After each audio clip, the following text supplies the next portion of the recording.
Think is the biggest deal for sellers when it comes to the contract? Now, besides purchase price, that is. So, the biggest thing in North Carolina is your due diligence money. So, I'm Maureen Mahood, broker owner of Sell Your Home Charlotte here in beautiful Charlotte, North Carolina. And we are a due diligence state, meaning we have earnest money, but our earnest money is protected during the negotiated due diligence period. So, for example, when you're a buyer and you want to go under contract, you write 2 checks. So the first one's going to be your due diligence check, and the second one's going to be your earnest money check. The due diligence check is your risk money.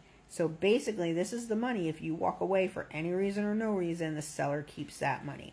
So for example, if you put an offer in on 123 Banana Street, the seller is going to expect some due diligence money, or they're probably not going to sign the contract. So let's say you give them $5,000 in due diligence money. Well, in your inspections, if something came up where you're like, I don't think I want to buy this house, you lose that $5,000. Most of the time, buyers will go to the seller and be like, hey, I want you to do this repair. So then it's a negotiation. So during this negotiation, the seller can say no, but if the seller says no and you can't come to a deal and you walk away and they keep your $5,000, then they either have to fix it or they have to disclose it.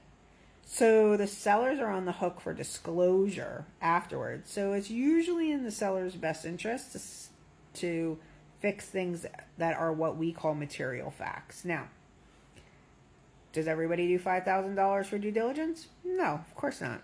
I've seen as little as $250. I've seen as high as $30,000. It's all negotiable and it depends on the market. But it is the most important thing when you're going to do an offer in North Carolina. I'm Maureen Mahood, broker owner of Sell Your Home Charlotte here in beautiful Charlotte, North Carolina. If you got questions, ask me.